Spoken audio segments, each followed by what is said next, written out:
Diese Serie wird präsentiert von MD Textil, Black Trident, Nextorch, 1MOA, Henel, Ballistol, Schubert, Phantom Leaf, Carinthia, Sidemark, Akku, Sealskins, Recon Company und der Schießbein in Bukovje.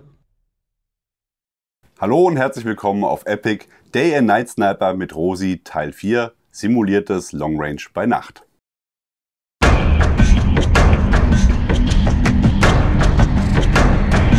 Ja. Okay, nächste Übung ist Wärmebildgerät. Wir werden auf 100 Meter Trainingsschießen machen. Wir haben entsprechende Wärmepads aufgesetzt, damit wir die nicht gleich zerschießen. Geht ihr einfach von den Marksman Dots 15 hoch, dann 30 hoch, 45 hoch. Machen wir immer eine Fünfergruppe, ermitteln, ob wir unser Auge schon vernünftig trainiert haben und das Gehirn. Und dann gehen wir stumpf 15 rechts und dann können wir halt wesentlich effizienter mit einem Wärmepad arbeiten. Ist die Übung verstanden? Gut, ich kommandiere euch dann, was ihr einklickt und dann trainieren wir uns durch. Fragen? Gut, zu den Waffen. Wir sind im 4. Teil angekommen. Solltet ihr den 3. Teil nicht gesehen haben, auch die anderen Teile, aber der 3. ist besonders wichtig für diesen Teil, dann empfehle ich euch jetzt abzuschalten und nochmal zurückzuspringen, denn die simulierte Long Range bei Tag ist die Voraussetzung für die Nacht. Der Grund dafür, Rosi, ist ganz einfach. Es kommen noch jede Menge Geräte dazu und wenn die Basics bei Tag schon nicht stimmen, dann kann das bei Nacht eigentlich nur noch in die Hose gehen, korrekt? Das ist richtig. Ja. Gut, dann steigen wir direkt ein, würde ich sagen. Ja. Einleitung war perfekt, dann richtig immer einen Schritt nach dem anderen machen, ne? Simuliert Long Range Tag, einfach sicher sein in den Klicken, dann haben wir es mit Kampfvisier, Holdover Training. Wenn wir jetzt mit einem Bildverstärker arbeiten oder mit einem Wärmebildgerät, dann ist im Prinzip erstmal das Gleiche. Aber die erste Voraussetzung ist ja erstmal damit überhaupt umzugehen. Ne? Ich muss wissen, wenn ich jetzt hier bei Nacht arbeite, dann gehe ich nicht mehr in die 12-fache Vergrößerung, sondern 8- oder 6-fach. Das macht für mich das Leben wesentlich einfacher, vor allen Dingen fürs Auge und Gehirn. Dann habe ich hier mein Nachtsichtgerät. Die Kamera lasse ich jetzt drauf, wegen der Helligkeit. Was haben wir hier genau für eins? Das ist ein NSV 600 von Hensoldt. Hensoldt, genau. Ja. Ein wirklich sehr gutes Gerät. Wir hatten ja bei der Armee früher das NSV 80. Das kleine Gerät hat die gleiche Leistung wie das NSV 80 und in der Größe wie das alte NSV 80 ist jetzt das NSV 1000. NSV 600 heißt für 600 Meter, NSV 1000 für 1000 Meter. Darf ich noch eine kurze Zwischenfrage stellen? Und zwar, es gibt ja Vorsatz- und Nachsatzgeräte bei Nachtsicht vor allem. Ne? Ja. Ich glaube, bei Thermal geht es gar nicht andersrum. Ne? Oder Nee, das muss ja vorne sein. Dran. Ja. Aber was sind denn die Vor- und Nachteile, wenn ich hinten und vorne arbeite? Ja. Also ist ganz einfach. Der Vorteil, wenn ich hier mit arbeite als Vorsatz, ich schaue ganz normal durch mein Original-Ziefernrohr. Wenn ich jetzt mir vorstelle, ich würde das hier montieren, ne, dann wird es natürlich einen Sniper-Cut geben, wenn ich einmal abkomme. Ja. Es gab früher so für die Jäger Nachtsichtgeräte, die hat man dann hier raufgehauen. Wenn ich sage, wie viel sich da einen Cut geholt haben, weil das ist natürlich ein Augenabstand, der jetzt hier optimal ist für so arbeiten. Wenn ich den jetzt ransetze, dann wäre das mindestens problematisch. Deswegen, das hier hat sich etabliert. Wo ist ein Nachsatz wirklich sinnvoll? Bei Sturmgewehren. Rotpunktvisiere, genau. Sturmgewehre. Ne? Ich habe das Visier weiter nach vorne gebaut. Da kann ich am Tag ganz normal kämpfen. Und dann baue ich mir eins dahinter. Also ich verwende das dann mit zum Beispiel PVS 14, nehme das vom Auge, hau mir das hinten an die Waffe und könnte sofort arbeiten. Und das hätte aber auch den Vorteil bei der Vergrößerung, dass ich da eigentlich keine Einschränkungen habe, weil ich natürlich nicht die Pixel vergrößere, sondern ich gucke ja erst. Da kann man sich auch vorstellen, wenn jetzt die Picatinny, hier kann nichts passieren, aber wenn ich jetzt eine Billigwaffe habe und die Picatinny-Schiene zeigt irgendwo anders hin oder das Nachtsichtgerät, was wir selber verwenden, ist die Montage nicht vernünftig verbaut, dann zeigt ja auch dieses Bild woanders hin. Korrekt. Und dann habe ich natürlich große Ablagen. Ohne Frage, wenn ich jetzt hier das einfach vor das Zielfernrohr setze, normalerweise in Nachtsichtvorsätze, die werden nicht nachjustiert. Da ist man schon ziemlich dicht bei. Ich muss Kontrollschüsse machen. Klar. Ich brauche jetzt zum Beispiel für dieses hier ein Klick hoch, 2 Klick rechts. Das klicke ich ein und dann kann ich arbeiten. Das ändert sich dann auch nicht, weil die Montage wieder hohlgenau ist. Das heißt, du machst es im Training oder in der Vorbereitung für einen Einsatz, würdest du das quasi einmal erörtern, wie viel du ändern musst in den Klicks und dann im scharfen Schuss im Einsatz würdest du einfach wissen, okay, ich klicke jetzt 1 hoch, 1 rechts. Dann haue ich mir einfach hier Waffe 1, 2, 3, 4. Ne, auch mein Partner, wenn der mit den gleichen Dingen schießt, ich überprüfe den Haltepunkt, schreibe mir das drauf, Rosi gleich, 1 hoch, 4 rechts. Und Mike 5 hoch, 2 links zum Beispiel. Verstanden, ne? ja. Und je nachdem, wer das verwendet, der klickt dann das ein und dann haben wir eine Grundeinstellung. So, wenn ich jetzt damit arbeite, gibt es ja 2 Sachen, die ich bedenken muss. Natürlich ist das nicht das gleiche Bild wie am Tage. Wenn ich also jetzt bei Nacht arbeite, wir haben jetzt ja hier die Pritt-Dot-Scheiben. Für das Arbeiten mit den Nachtsichtgeräten verwende ich die Marksman Dots. Ist genau das gleiche im Prinzip wie das hier, nur dass der mittlere nicht 3 cm, sondern 5 cm ist und insgesamt ist der Dot 10 cm. Marksman Dots heißen die Dinger. Und der Abstand kann man sich vorstellen, wenn die so groß sind, ist natürlich dann von Dot zu Dot nicht 10 cm, sondern 15. Und dann mache ich aber im Prinzip genau das gleiche wie am Tage. Wenn ich also jetzt hiermit arbeite, als erstes ermittle ich die Ablage. Ganz normal draufschießen, dann ausrechnen, wie viel Zentimeter hoch, links, rechts, was auch immer, dann klicke ich das ein. Davon ausgehend mache ich das gleiche Training. Ich nutze am Anfang die Karte, mache genau das gleiche wie hier, gehe dann hier 400 Meter, gleich so und so viel. Und dann rechne ich mir das aus und dann klicke ich es ein und ich schieße.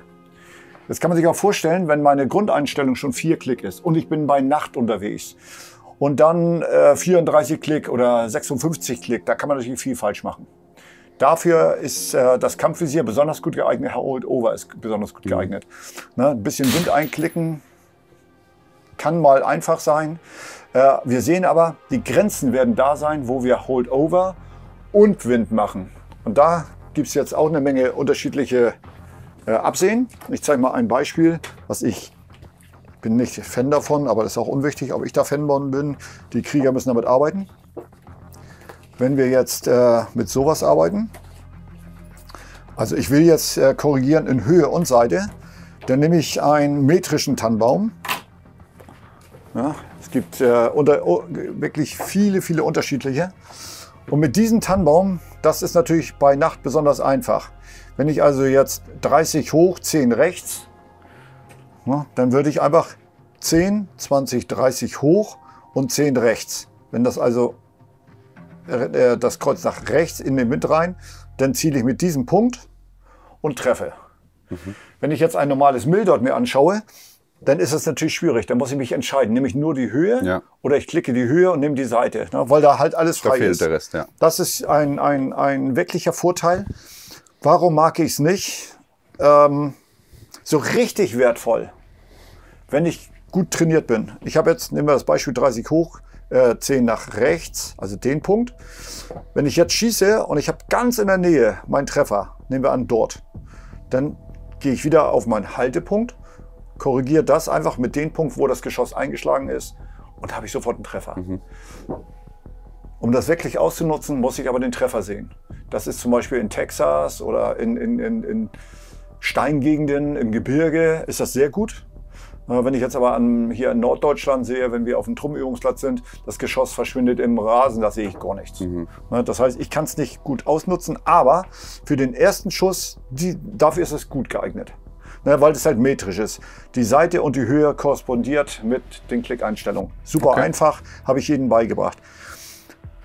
Es gibt andere Absehen, die sind ein bisschen ballistisch ausgelegt, haben wir auch bei der Bundeswehr, soll jetzt hier erstmal gar keinen interessieren. Mit diesem System kann man arbeiten, aber es verdeckt aber auch einiges. Und wenn ich mir jetzt vorstelle, dass ich jetzt gegen einen feindlichen Scharfschützen oder gegen Heckenschützen arbeiten muss und der befindet sich jetzt genau hinter diesem Punkt, dann kann das sein, dass mir diese Bewegung mal entgeht. Deswegen, ich möchte so viel wie möglich sehen, aber ich bin da auch offen. Persönliche Präferenzen quasi. So ein bisschen, muss man ganz ehrlich sagen. Es geht auch um wie arbeite ich damit. Damit könnte ich auch arbeiten, was ich nicht so gut. Es gibt noch andere, da muss man halt auch ein bisschen mehr ballistisches Verständnis haben. Die meisten, die ich kenne, die arbeiten damit, aber sie beherrschen es nicht, sie können damit umgehen. Ne? Und da gibt es dann halt so ein paar Sachen. Was hältst du denn von Absehen, wie zum Beispiel auch was die Amerikaner bzw. speziell die Marines haben, das ACOG, das hat ja einen Bullet-Drop-Kompensator eingebaut, abgestimmt auf das Geschossgewicht, der 223. Ja. Ist aber eher so eine grobe Kalkulation. Ne? Das ist jetzt nichts, wo ich präzise mitarbeiten kann. Für dichte Entfernung, so bis 300, ist das ganz easy. Wenn ich wirklich auf weitere Entfernung gehe, dann weicht natürlich, woher soll das Zielfernrohr wissen, welche Temperatur ich habe und. Ne? Das heißt, auch bei der Bundeswehr, wir haben ja auch beim G28 die Grundeinstellung 100, 200, 300, 600. Jeder, der jetzt wirklich damit ein bisschen sich befasst und wirklich Long-Range-Schießen damit macht, muss dann halt wissen, schon bei 300 Meter, wenn ich jetzt wirklich auf die Schießbahn gehe, 300 Meter, Haltepunkt Mitte, auf ein Dot-Target, ne, mit dem guten Zielfernrohr kann man die locker auf 300 Meter auch noch erkennen. Dann schieße ich und dann stelle ich plötzlich fest, wenn ich hier anvisiere, sind die Schüsse zum Beispiel hier, weil es halt kalt ist. Ne? Oder die ganze Munition hat natürlich Toleranzen. Ja. Jeder Jäger weiß hier, es gibt nochmal von Los zu Los, muss dann nochmal wieder überprüfen. Bei uns ist das Gleiche. Ja. So, und das heißt, bei uns, bei den G28-Schützen, notiert der sich jetzt 100 Meter passt, 200 Meter passt, 300 minus. Also er klickt 300 minus 2, 400 plus 1 und so weiter. Daran muss ich halt denken. Das wird passieren, weil das Zielfernrohr weiß es nicht. Das Zielfernrohr weiß nicht, welche Munition wir wirklich nehmen draußen, und es gibt halt Unterschiede. Ja, definitiv. Ja. Wie ist es denn, jetzt haben wir natürlich hier ein eher militärisches Setup. Ich denke jetzt gerade mal auch an unsere Jäger ein Jäger in Deutschland, die auch mit Vorsatz also Vorsatz Nachtsicht und Vorsatz Thermal arbeiten dürfen, die vielleicht jetzt aber so ein gutes altes Holzgewehr haben, ne? Wo keine Picatinny möglich ist.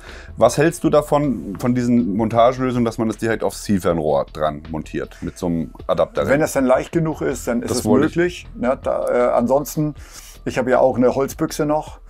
Da habe ich rechts und links eine Pika, also ganz so unmilitärisch ist es auch nicht, aber mir fehlt die Brücke oben. Ja. Und ich lasse mir jetzt gerade eine Brücke bauen. Die quasi auf diesen beiden Pickers rechts und links nach oben verbindet. Wenn ich unten eine UIT-Schiene habe beispielsweise, dann kann ich natürlich auch die Brücke anfangen über die UIT und dann nach oben.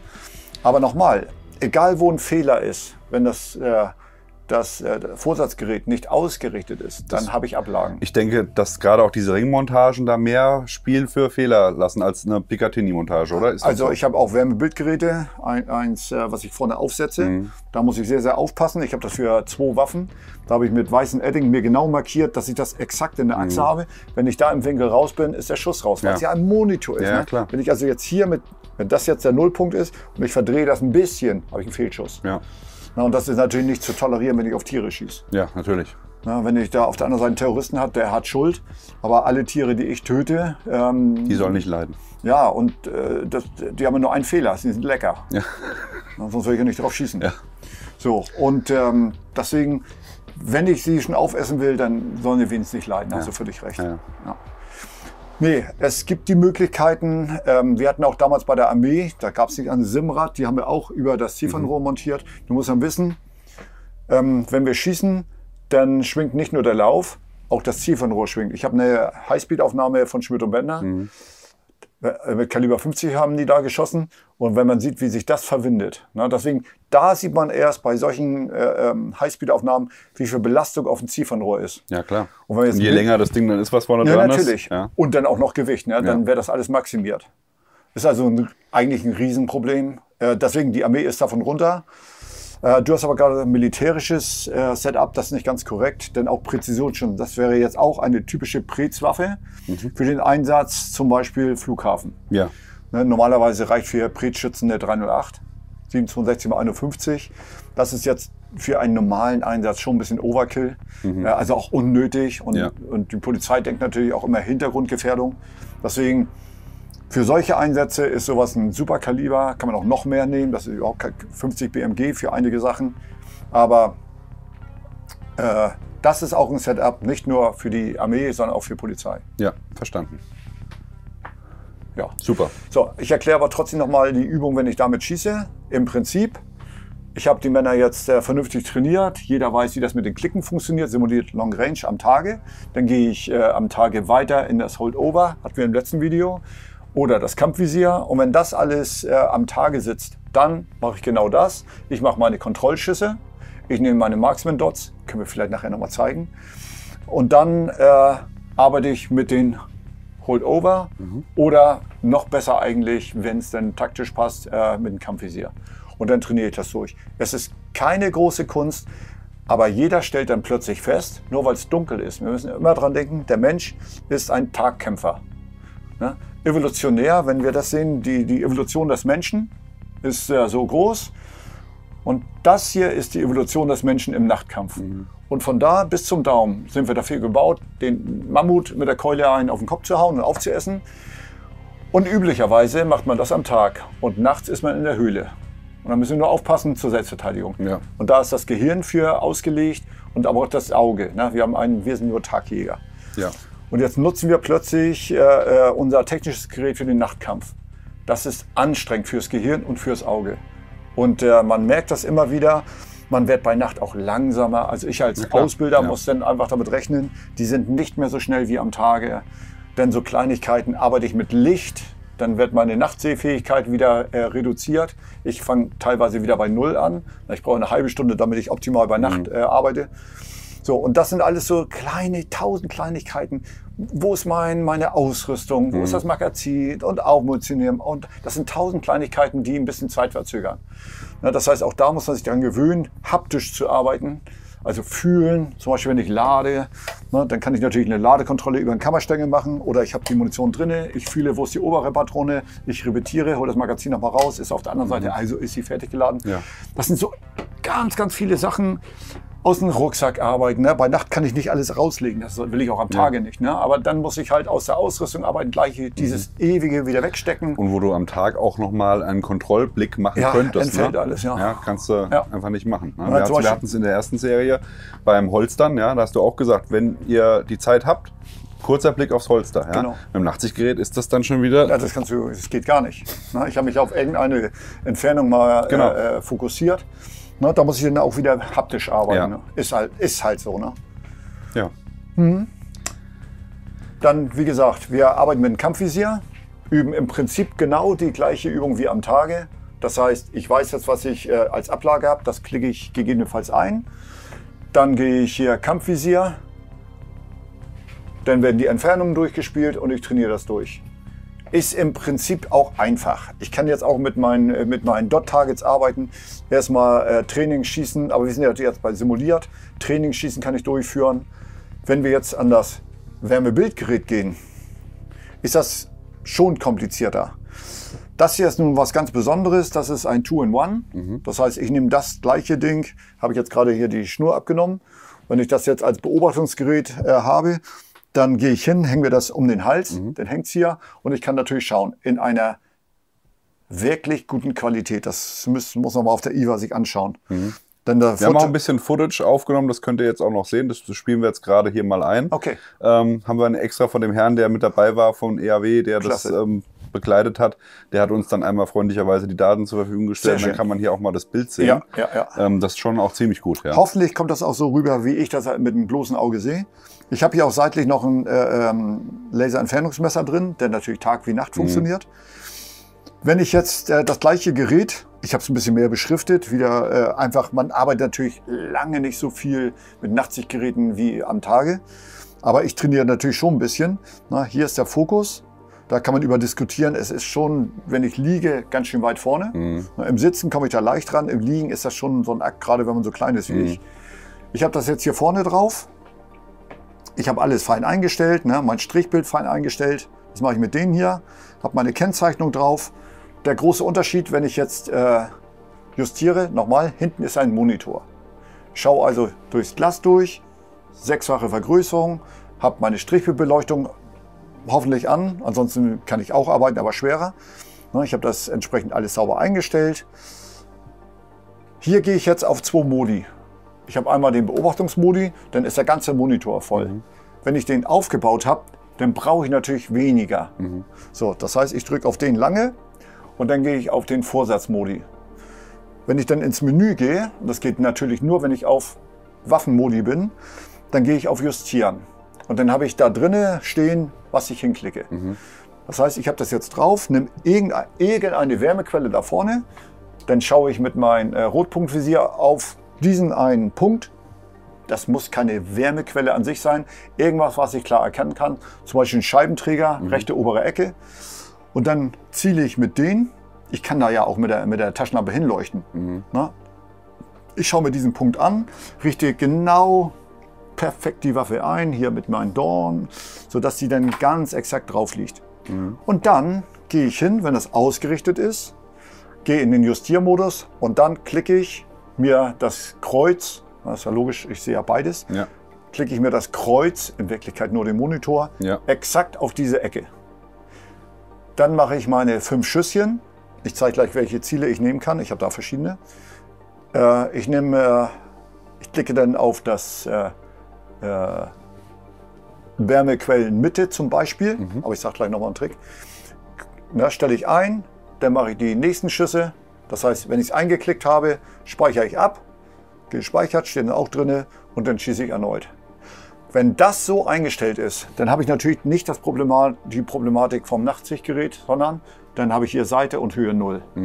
Hier ist jetzt ein Klick 3 cm, das muss man halt wissen. Einen unglaublichen Verstellbereich, weil natürlich manchmal so ein Problem ist, hier haben wir jetzt eine Vorneigung, hier vorne vielleicht nicht, ne? Und das muss dann auch noch übereingebracht werden. Aber das ist im Prinzip einfach. Wenn ich wirklich pingelig bin, dann bin ich so dicht an der 10, dass ich da nicht viel machen muss. Dann mache ich nochmal 2 nach rechts, 1 nach tief und dann passt das schon. Für einen Notschuss, dichte Entfernung 300, sage ich mal so ganz schamlos, werde ich auch so treffen. Aber es ist natürlich nicht ergiebig. Ne? Und das kannst du mit einer 6-fachen Vergrößerung nutzen? Nutze ich mit der 6-fachen. Das ist tatsächlich sehr beachtlich, weil wir hatten jetzt ja auch schon mal ein Gerät von Infiray im Test und das kann maximal 4-fach verkraften, weil dann einfach, es wird so pixelig, dass du einfach, weil du guckst ja auf diesen Monitor und das hat nicht diese Funktion, dass es ganz klein wird. Und ich glaube, das ist wahrscheinlich der Vorteil. Du kannst zwar den Monitor dann ein bisschen verkleinern, aber nicht so klein. Ja? Und 6-fach ist schon beachtlich. Ja? Also das, ich weiß nicht, wie es jetzt bei anderen, wie deine Erfahrung da ist mit anderen Thermalsichtgeräten, aber das finde ich schon eine gute Nummer. Ja, okay. Dann, was ich immer mache, das gilt auch für meine Doppelfernrohre. Ich schreibe immer auf, in welche Richtung ist fern oder nah, ist ja eigentlich egal. So, und das gucke ich mir nochmal an. Dann habe ich mir natürlich Hilfen gemacht, weil ich habe so viele verschiedene technische Sachen. Na, ich mache mir das Leben leicht. Ich beschrifte mein Gerät. Wenn ich jetzt bei der Armee bin, mache ich genau das Gleiche. Da kann man ja auch Schusswasser raufkleben und dann das beschriften. Man arbeitet halt viel zu wenig mit technischen Geräten. Ne? Ja. Und da muss man halt ran. Ne? Das ist so teuer, das Zeug. Oh gut, das ist jetzt nicht teuer, aber wenn ich jetzt meine Armee-Wärmebildgeräte sehe, die müssen natürlich ein bisschen mehr aushalten als das hier. Das hier ist ein typisches Gerät, wo ich sagen muss, das ist für Zivilisten und Polizei. Und das muss nicht das aushalten, was das Militär aushält. Ja. Ne? Weil das, wenn ich jetzt so ein Gerät im Yachtkampf, das ist ja mein 3 Alpha, mein Kampfrucksack drin, na, der Polizist hat das schon ein bisschen einfacher. Der fährt so dicht dran mit seinem Auto. Also ich will das jetzt nicht kleinreden. Nee, völlig verständlich. Ja, ja. Aber das muss nicht so viel aushalten wie wir. Ne? 14 Tage im Regen muss das Ding auch aushalten. Das tut's auch. Ich hatte jetzt keine 14 Tage draußen, aber davon bin ich überzeugt, dass es aushält. Das Gerät, ich weiß jetzt nicht, was das kostet. 3,5 oder so. Das ist also nicht das teuerste ever. Das funktioniert wenigstens. Ja. Ein Nachteil finde ich jetzt, für Polizei ist das wieder nicht von Nachteil, das ist ein integrierter Akku. Das heißt, ich hau hier über eine Schnittstelle, lade ich das. Es ist zwar eine unheimlich, ich glaube 8 Stunden, also auf jeden Fall ganz, ganz lange, muss man mal selber nachlesen. Die Betriebszeit, da sind viele viel kürzer, aber als Soldat will man immer Batterien haben. Ja. Das ist so. Ganz klar. Oder wechselbare Akkus, ne? Weil wenn ich da draußen bin, jetzt nehmen wir wieder unsere 14 Tage und selbst ein Solarpanel wird uns nicht weiterbringen. Nee. Wir haben natürlich andere Energiemittel, die ich jetzt hier nicht sage, wie man laden kann, aber es ist halt immer so eine Sache, wo man sagt, das ist nicht gut. Ja. Deswegen, das wird auch umgebaut, dass man irgendwann einen zusätzlichen Akku machen kann. Was hier schon funktioniert ist, mit der Powerbank kann man hier rantüdeln, aber das ist natürlich alles behelfsmäßig. Ich würde jetzt und auch zusätzliches Gewicht dann immer noch mal. Ja gut, aber das habe ich dann eventuell ja auch mit Batterien, die ich schleppen muss. Ne? Also vielleicht, okay, gut. Also das ist jetzt nicht so tragisch für mich, aber einfach, dass ich wieder etwas habe, was ich kaputt machen kann, wenn ich da draußen bin. Ne? Gibt es eine Chance, ein Kabel abzureißen, dann wird es abgerissen. Ne? Immer wieder das Gleiche.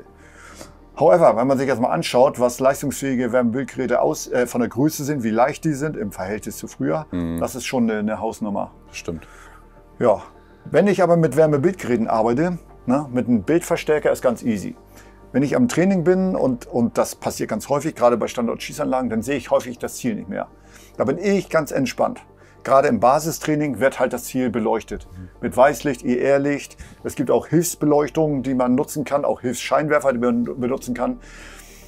In Afghanistan war das alles ganz einfach, weil dort kann man davon ausgehen, die haben nicht so viel Nachtsichtgeräte. Ne? Weil man mal wirklich einen guten Gegner hat. Oder zu der Zeit, wo du da warst. Ich glaube, inzwischen ist es... es ist auf jeden Fall besser geworden. Ne? Zumal wenn man ein altes iPhone hat, kann man natürlich auch noch Laser und IR sehen. Ja. Bei den neuen geht es nicht mehr, aber die alten, wer jetzt noch eine alte Gurke hat, da mussten wir, das haben wir auch in der Ausbildung bitter sehen müssen. Oha, der kann das sehen, der kann uns sehen, obwohl gar kein Nachtsichtgerät hat. Ne? Das sind so Sachen, die man halt beachten muss. Aber nochmal zum Training, wenn ich jetzt trainiere. Es macht ja überhaupt keinen Sinn, Schießzeit zu verschwenden und alle sagen, ich sehe das Ziel nicht. Na, da gehe ich einfach hin. Manche Schießstände, da kann man dann so Licht hochdimmen. Und auch da wieder vom Leichten zum Schweren. Völlig dumm ist natürlich, wenn wir da durchgucken und wir sehen nichts. Ja. Was wir ja mit bloßen Augen offensichtlich sehen ist, wenn es bei Nacht diesig wird. Und plötzlich ein Ziel, was ich vorher gesehen habe, ist jetzt weg. Dann beleuchtet man das, entweder mit der Beleuchtung, die auf der Schießbahn ist, oder so wie wir es machen. Ich nehme einfach meine taktische Lampe, leuchte in die Richtung und jetzt kann ich sie sehen. Und wenn ich jetzt das ganz deutlich sehe, dann gehe ich mal einen runter und jetzt sehe ich es ja ganz schwach, aber ganz schwach ist das Normale. Na, und dann trainiere ich mich so runter.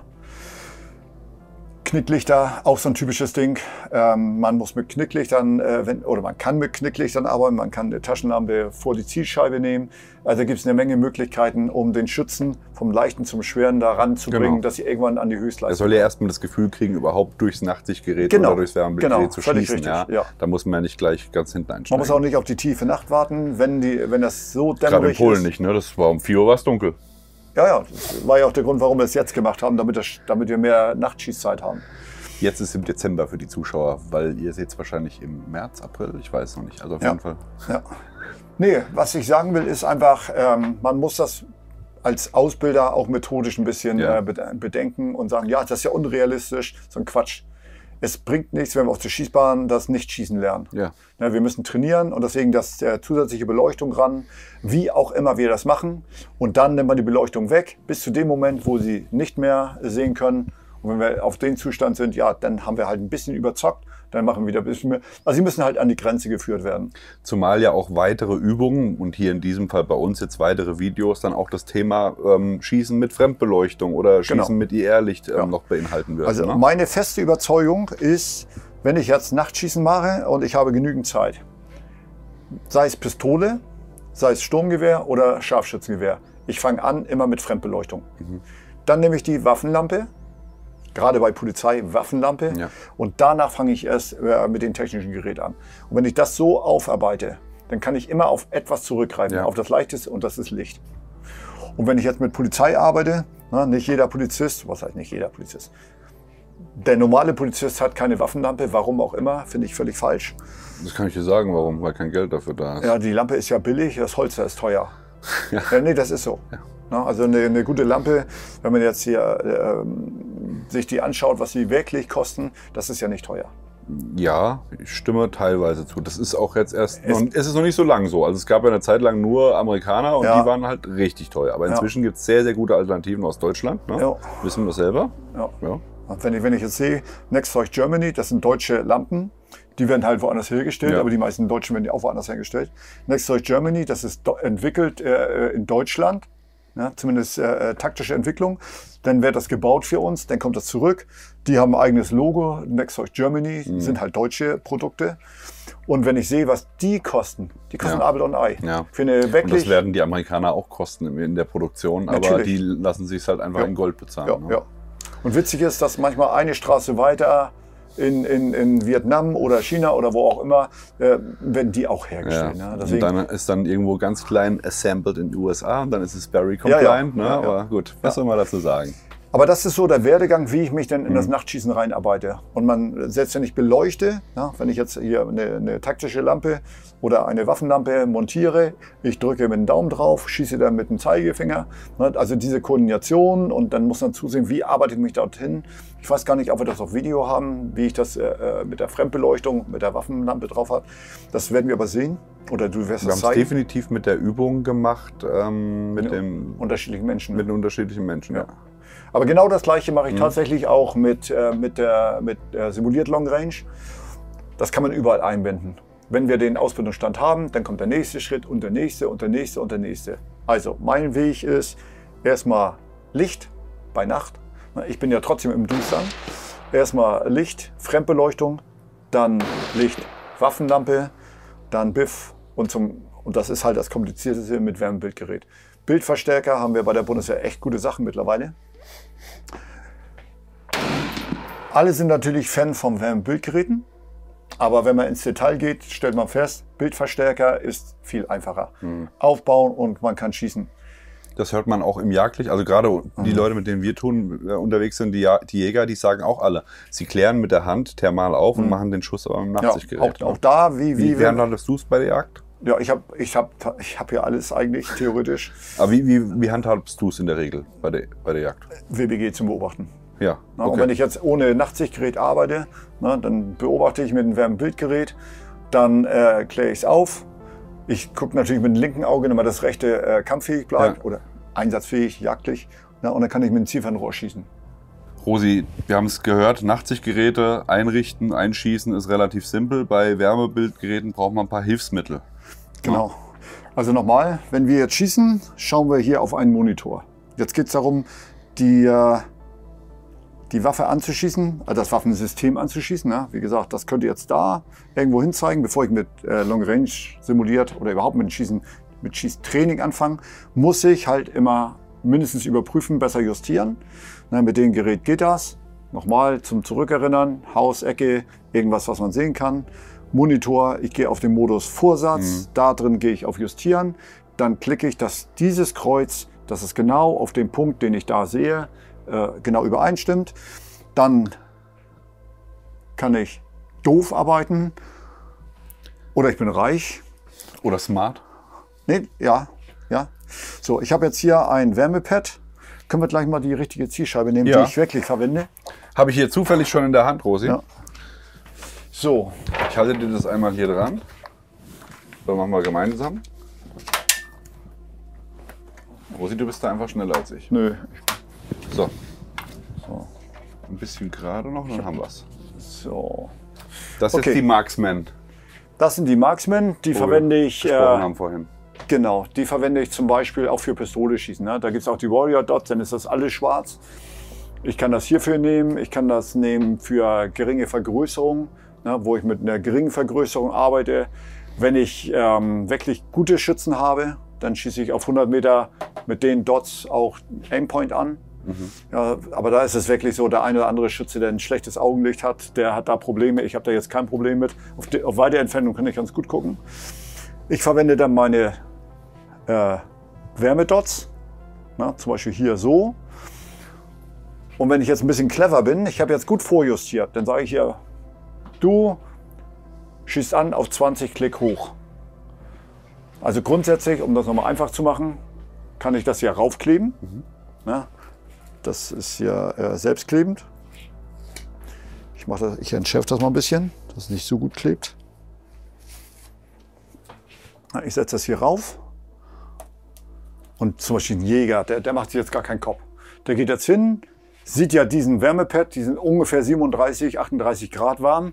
Das heißt, das wird nicht richtig warm, aber wenn du, fass mal an, man spürt das denn doch schon. Ja, deutlich. Ja. Und das ist natürlich auch eine Temperatur, die ein Stück Wild haben kann. Natürlich nicht, wenn dickes Fell ist. Weil es geht ja auch nur darum, mehr Temperatur zu erzeugen als der Hintergrund oder Umgebung. Genau. Ja. Na, ich habe bisher immer Handpads, die billigsten für die Handschuhe genommen, habe die zusammengefaltet und dann mit doppelseitigem Klebeband dran oder mit einem großen Klebeband. Ist ja egal. Hauptsache ich sehe irgendeine Wärmequelle. Die glühen natürlich. Ja, viel, viel wärmer. So, der Jäger geht einfach hin, ist jetzt, 100 Meter oder 50 Meter entfernt, zielt hier hin, trifft da und dann macht er jetzt in diesem Falle 8 Klick nach links. Und wenn er jetzt Flex schießen will, dann nochmal 8 Klick nach tief, dann schießt er nochmal, dengelt da rein und dann rieselt es raus. Und dann war es das. Dann ist er auch glücklich, dass er das Ding getroffen hat. Das kann man natürlich cleverer machen. Was ist cleverer? Schütze 1 macht grundsätzlich 10 Klick rechts. Oder in diesem Falle 15 Klick.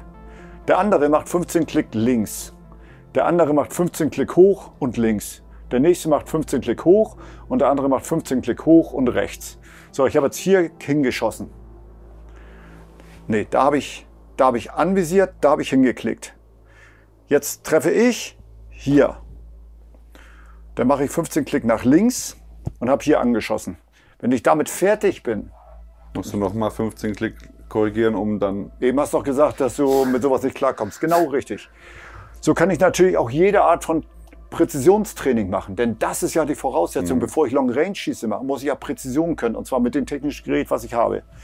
So, das ist jetzt eine ganz, ganz einfache Möglichkeit, um mit 1, 2, 3, 4, 5 Mann gleichzeitig mit einem Pad zu arbeiten. Ja. Na, und das geht natürlich noch viel weiter. Wenn ich jetzt Hold Over mache oder Hold Under, Ja. Dann kann ich natürlich mit einem Pad mit unheimlich vielen Schützen gleichzeitig üben. So viel wie die Scheibe zulässt, theoretisch. So viel wie die Scheibe zulässt. Ne? Aber die Grundvoraussetzung ist ja, dass ich das Justieren, hier, wir erinnern uns, mit einem Rotpunktvisier dahin, Wärmebildgerät dahin und dann bin ich in Wirklichkeit irgendwo so in dieser Nähe. Ne? Also, dass ich unterscheiden kann, was sind meine Schüsse, Wollte ich gerade sagen, da geht es ja darum, dass man überhaupt erstmal in die Nähe oder auf die Scheibe kommt. Ja, weil das ist tatsächlich, das haben wir auch schon erlebt, dass mit Thermalsichtgeräten das wirklich ja Abfuck ist und das irgendwo sein kann. Ja? Und dann sind wir wieder auch in der Sicherheitsregel 4. Eventuell, weil ich nicht weiß, wo der Schuss hingehen kann. Und das ist natürlich ein No-Go. Ja. Mir selber ist ja auch ein Fehler passiert, als ich das Gerät neu hatte. So wie Männer halt sind. Naja, das mache ich so wie immer. Aber es geht halt nicht wie immer. Das ist der ganz große Nachteil bei allen Wärmebildgeräten. Jede Firma hat seine eigene Menüführung. Ja. Ne? Die ist jetzt, wenn man ein bisschen geübt hat, wirklich intuitiv. Aber ich arbeite ja auch mit anderen Einheiten und dann kommen die mit ihren Wärmebildgeräten und jedes Mal ist das anders. Man wird wahnsinnig. Und dann gibt es auch so Anfängerfehler. Na, normalerweise, wenn ich mit einem Zielfernrohr arbeite, dann ist ja hier immer Schusskorrektur nach. Na, wenn ich also jetzt hier anvisiere und ich habe da geschossen, dann Schusskorrektur nach hoch. Wenn ich hierhin geschossen habe, da will ich eigentlich hin, Schusskorrektur nach links. Ja. So, und dann gibt es Wärmebildgeräte, auch international. Da muss man in den... die rechts-links verdreht haben. Genau. Oh fuck, ja. Ja, und dann ist das Zielfernrohr so und die Menüführung ist so. Kirre im Kopf auch. Und jetzt haben wir bei der Armee natürlich auch mehrere Wärmebildgeräte. Klar, die alten sind ja immer noch gut, aber wir haben die nächste Evolution. Die alte schmeißen wir nicht weg, weil wir insgesamt natürlich nicht ganz so reich sind. Doch, wir sind reich, aber wir geben das nicht dafür aus. Na, das heißt, im Idealfall hat ja die ganze Bundeswehr ein Wärmebildgerät.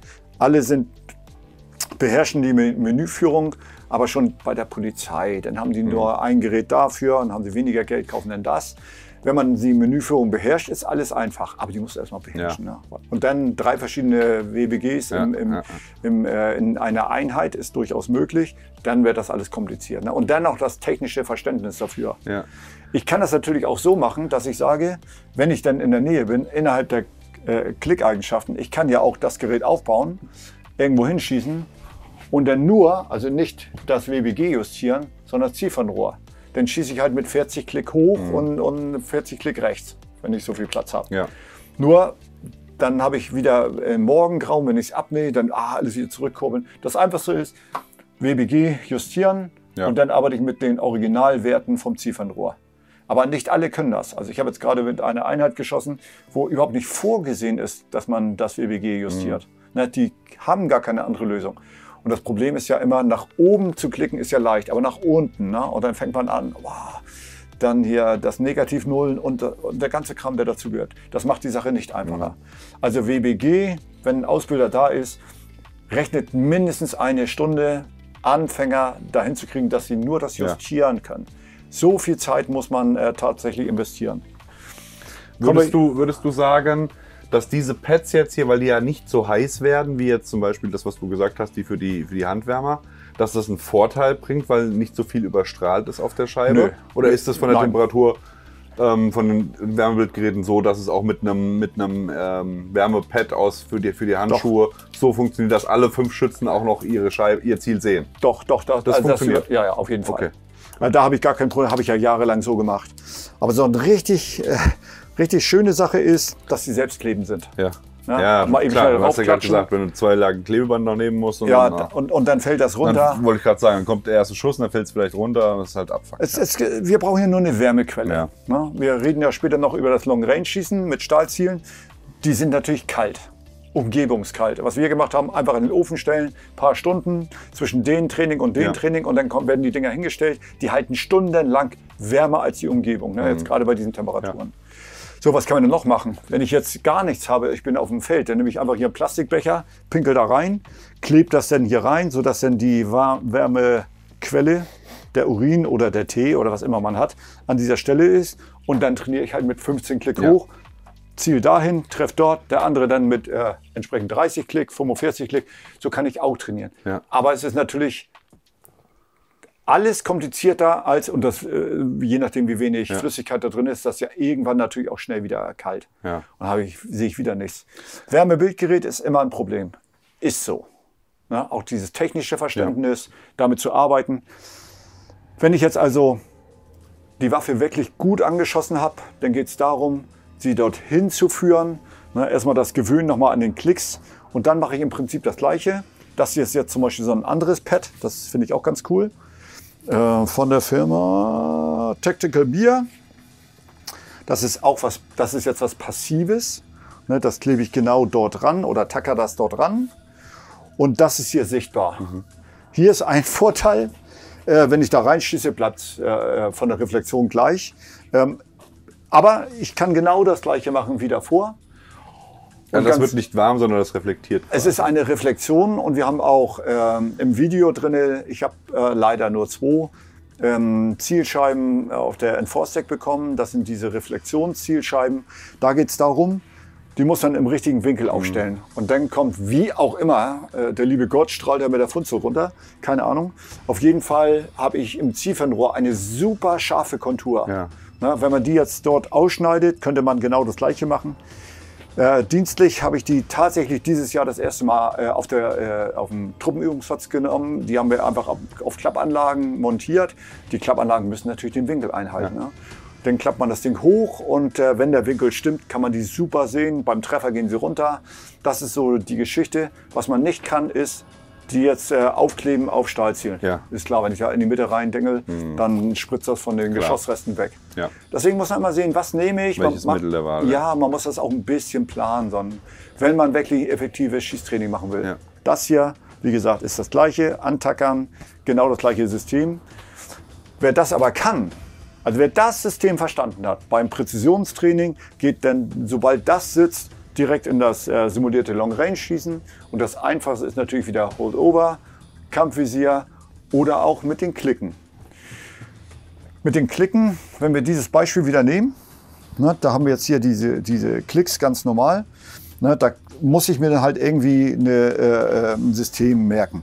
Ne, 200 Meter 5. Bei der 308 ist bei fast allen Kanonen 100 Meter 0. Dann kommt 5, dann 10, 11. Ne? Das sind einfach so Standarddinger, die passen fast immer. Wo die großen Unterschiede beginnen, ist dann 4, 5 und 600 Meter. Wie gesagt, man muss sich das dann hier irgendwie merken.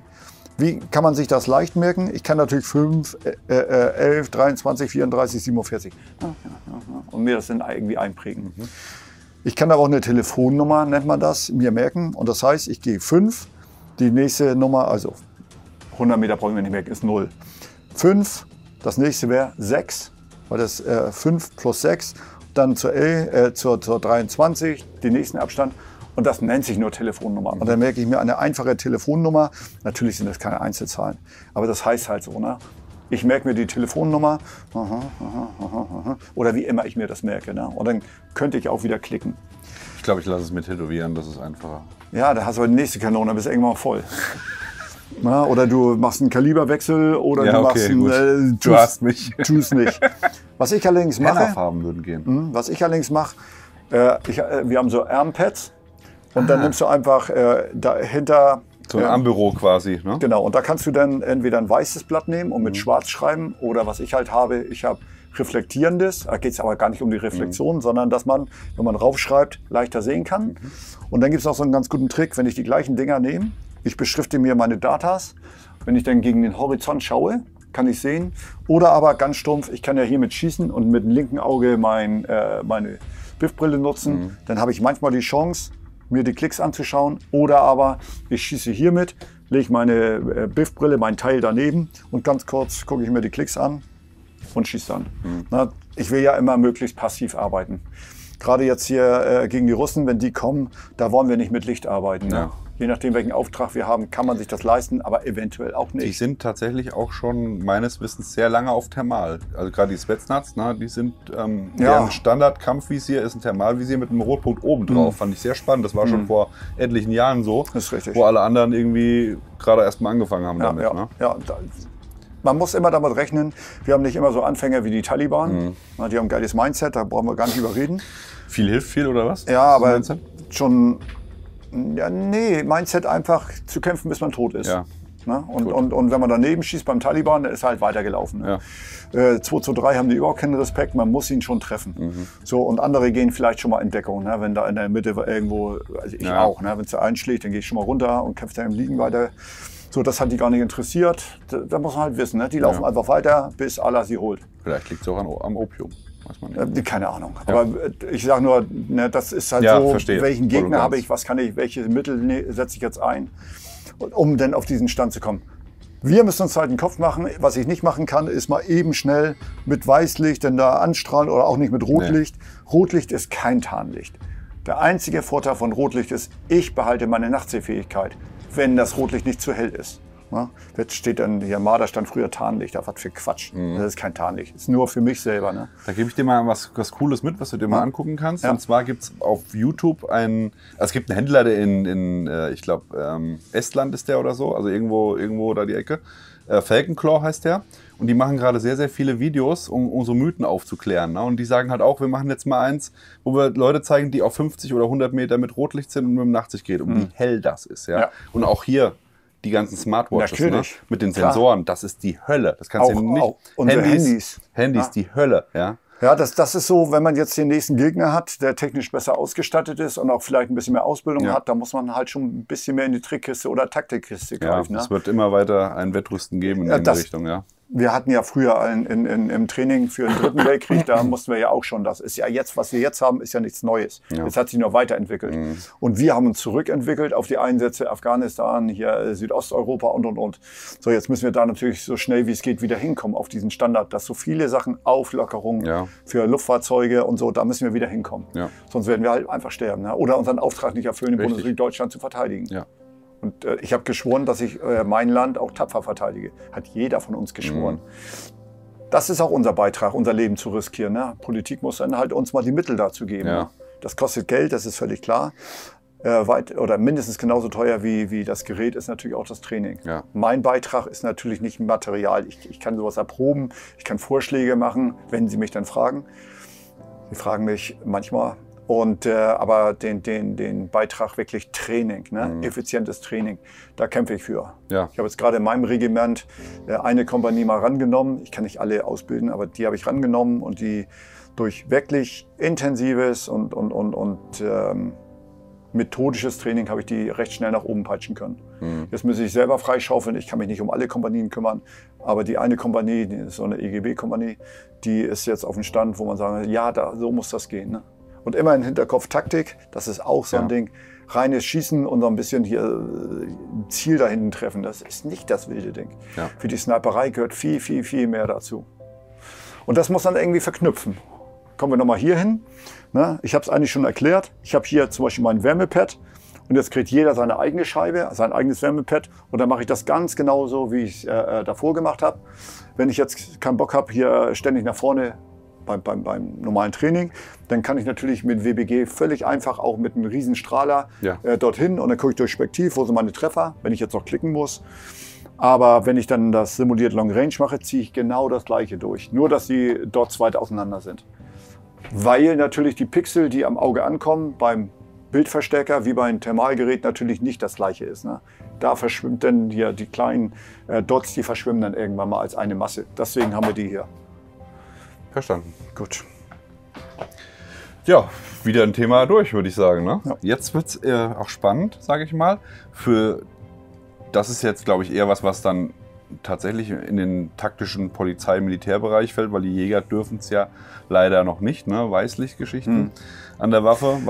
An der Waffe, genau, das war der Hinweis. Ja.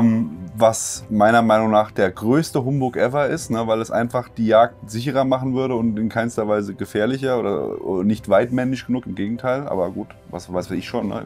Was weiß ich schon?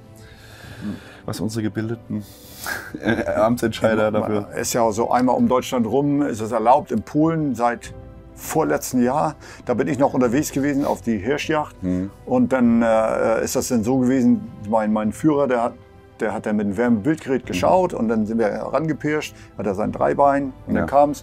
Dann habe ich mir da einen abgewüselt, weil ich es nicht anders wusste, in der Hand und dann geschossen. Ja. Dann sagt er, wieso seit letzter Woche dürfen wir doch die Waffe montieren, die Lampe an der Waffe montieren. Was? Wäre natürlich viel einfacher. Kurz mit dem Daumen ein Schüsschen machen. Ja. Und natürlich auch fürs Wild besser. Bevor ich das krank schieße, stirbt dann halt nächste Woche. Ist natürlich viel besser, wenn ich einen sauberen Schuss anbringen kann. Ne, in denen ich einfach eine Lampe habe an der Waffe. Aber was nützt uns das? Wir können den zuschauenden Politikern nur ans Herz legen, schaut euch mal an, was die polnische Regierung mit den Förstern in Polen macht. Ne, so als Beispiel. Das ist eine Sache. Und dann reden wir weiter. In diesem Sinne können wir eigentlich nur sagen, ab zum nächsten Video. Schaut in die Videobeschreibung, da haben wir alle Infos für euch nochmal reingepackt. Auch die Links zu den Herstellern der hier gezeigten Sachen und natürlich die Sponsoren. Wenn ihr Fragen habt, packt sie in die Kommentare. Wir beantworten sie euch möglichst zeitnah oder eben dann nochmal gesammelt in einem gemeinsamen Frage-Antworten-Video ganz am Ende der Serie. Und ja, ansonsten bleibt mir nichts anderes zu sagen. Wie immer an dieser Stelle liken, Abo, Glocke klicken. Wir sind raus und sehen uns im nächsten Video. Macht's gut, bis dann. Bye, bye. Ciao. Diese Serie wird präsentiert von MD Textil, Black Trident, Nextorch, 1MOA, Henel, Ballistol, Schubert, Phantom Leaf, Carinthia, Sidemark, Akku, Sealskins, Recon Company und der Schießbahn in Bukowie.